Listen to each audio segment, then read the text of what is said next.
You know, there's a war being fought right now, but it's not on any battlefield you'd recognize. It's happening in courtrooms, in government buildings, and in the very lines of code that run our digital world. This is the war on privacy, and we're going to break down what's really going on. So let's start right here with this incredibly bold statement from the developers behind a private messaging app. I mean, on the surface, it seems pretty clear, right? No government has passed a law called the Anti-Privacy Act. So we're good? Case closed?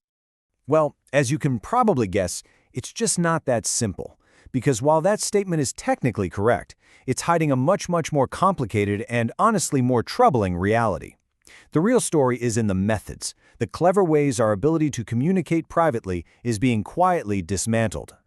To get what's happening, you first have to understand the justification. Every single time, governments bring up these four major threats, what digital activists have grimly nicknamed the four horsemen of the infocalypse.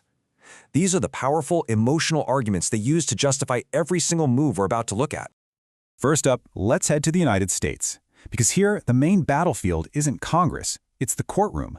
The government has taken this really unique strategy. They're digging up centuries-old laws and trying to make them apply to modern technology. And their favorite weapon in this fight is something called the All Rights Act. Now, look at that date, 1789. Yeah, this law is literally as old as the US government itself. It was meant to give courts some flexibility, but today, law enforcement wields it like a skeleton key to try and unlock digital devices when no other modern law lets them. This whole thing blew up back in 2016 after the San Bernardino terror attack. The FBI used the All Rights Act to order Apple to build them a whole new, weaker version of iOS to help crack a terrorist's iPhone. The FBI framed it as simple compliance. But Apple? They called it conscription. They argued that code is speech, and forcing them to write code that violates their own security principles was compelled speech. The case eventually got dropped, but the legal threat? It never went away. So, the battlefront shifted from our messages to our money. Think of it like this. On a public blockchain, every single transaction is out in the open. A crypto mixer, like Tornado Cash, is a tool that lets you throw your coins into a big pot with a bunch of other people's coins, mix them all up, and then take the same amount out. It breaks the chain, giving you financial privacy. But then, North Korean hackers used Tornado Cash to launder a ton of stolen money. And the US government didn't just sanction the tool, they arrested one of its developers, Roman Storm. The prosecution's argument was just chilling. They said by creating the tool, he was operating an unlicensed money business. Storm's defense was simple. I just wrote open source code. It's a neutral tool. I can't control who uses a hammer after I invent it. Then, in August of 2025, the verdict came down. The jury couldn't agree on the big charge, that he intended to launder money. But they did convict him of operating an unlicensed money-transmitting business, and that was a huge deal. It was the first time that the act of just writing and publishing open-source privacy software was itself judged to be a criminal enterprise. And this verdict creates this totally impossible catch-22 for anyone working on privacy tech. See, to be a legal money transmitter, you have to build in surveillance, things like ID checks that completely destroy privacy. But if you build a truly private system, well, now you're an unlicensed criminal. You can't win. Okay, so that's the US strategy. Now let's hop across the Atlantic to Europe. Over there, the war isn't being fought with old laws in court, it's being fought with brand new laws in Parliament. The goal is exactly the same, but the method is totally different. And it's all being done in the name of safety. Take the UK's Online Safety Act. It sets up this wild domino effect. Step 1, it puts a duty of care on platforms. Okay. Step 2, this gives the regulator the power to issue something called a technology notice. This notice can force a company to scan for illegal content. But wait a minute. How do you scan messages that are end-to-end encrypted? You can't. That's the whole point. So the only way to comply is to install scanning software on your phone that checks your messages before they're even encrypted. It basically shatters the entire promise of encryption. The response from privacy-first companies has been, well, defiant.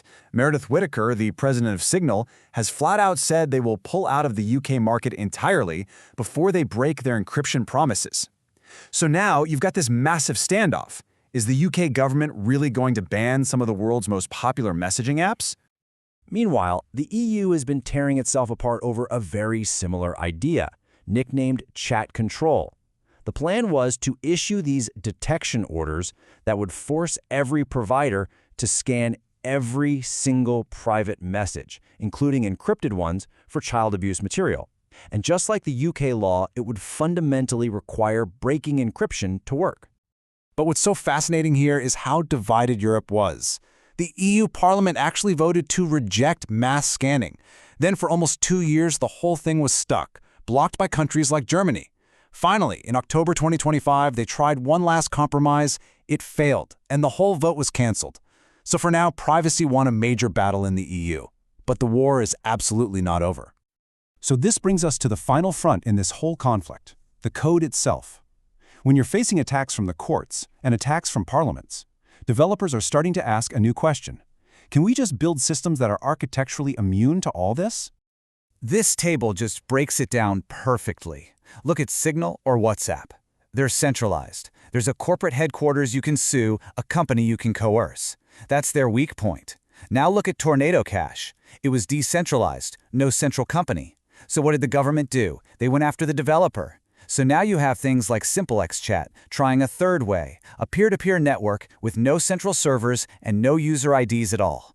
The theory is, if there's no center to attack, who do you even go after? So let's bring it all the way back to where we started. This statement. After everything we've just seen, the court battles, the new laws, what do we make of it now? Well, here's the crazy part. The statement isn't a lie. It is, technically, legally, 100% correct. There is no law in the books anywhere that says wanting privacy makes you a criminal. But that is not the whole story. Not even close. Because the governments have found a back door, a much more clever way to get what they want. They don't have to make privacy itself a crime. They've found a far more effective strategy. They are making the tools of privacy a crime. In America, they prosecute the developer for writing code. In Europe, they threaten the company providing the service. They are making it legally and financially impossible to build systems that actually guarantee your privacy. And that leaves us with the real, central question in all of this. If you have a right to privacy, but anyone who dares to build you a private space goes to jail, do you really have that right at all? When the tools themselves become illegal, what does privacy even mean anymore?